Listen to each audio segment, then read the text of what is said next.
really gone through our first year and a half of operations. And in my office, Maureen and I talked about our comments that we would be making tonight for Marilyn and for Jerry. And I'm reminded of the lyrics of a song by a composer that's one of my favorites, a musical theater composer by the name of Stephen Sondheim. And one of my favorite shows that Mr. Sondheim has written is a show titled Company. And the major character in this particular musical is a guy by the name of Robert, or Bobby, so we share the same name. And the song that I think of that I will always remind me of Jerry is a song entitled "You Could Drive a Person Crazy." And he knows I say that with a great deal of affection.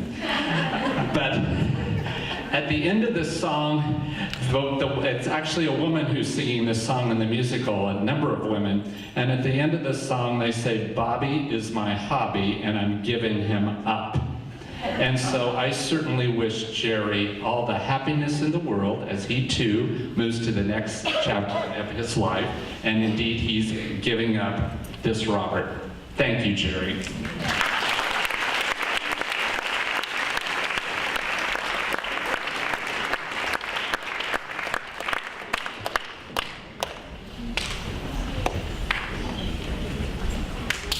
I'll begin with a little personal story and then get to the point.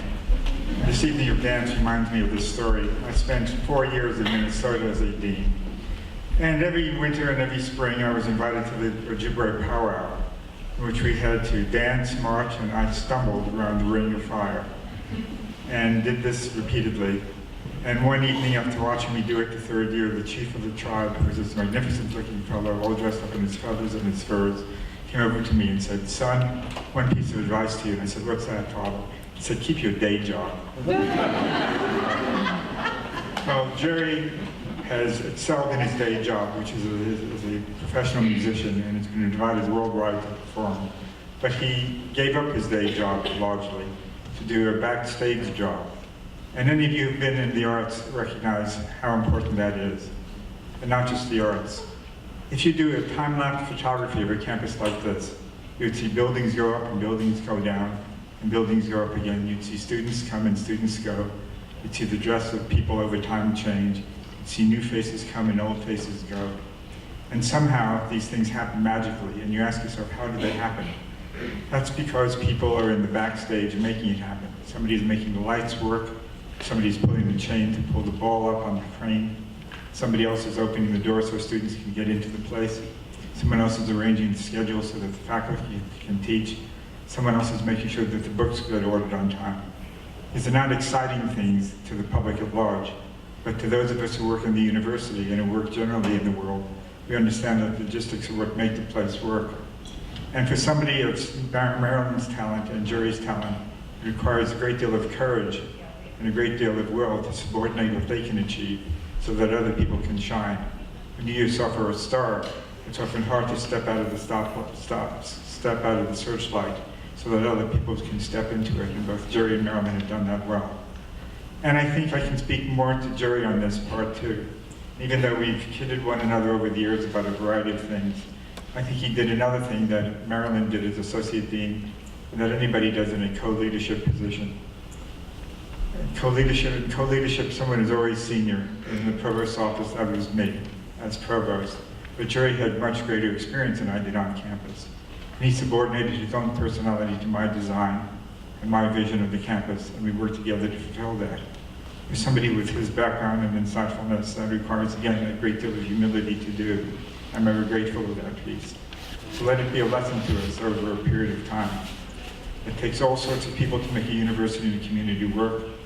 At various times in our lives, we will be in the searchlight, and at various times in our lives, we'll be in the dark, in the back room, making things happen. Both jobs are equally as important. Working together makes the communities thrive, and I think that's what Jerry and Marilyn have done well over the years. For that, we owe them deep congratulations and thanks. Thanks to both of you for all that you've done.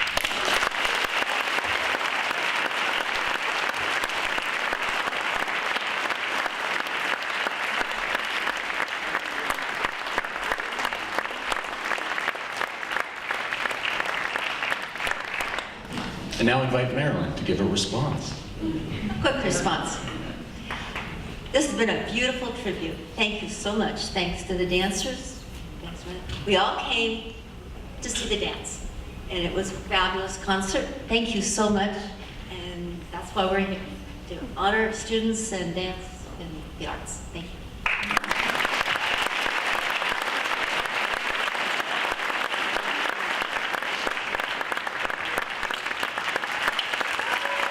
Thank you, Marilyn. Thank you, Jerry. Thank you, dancers. Thank you very much.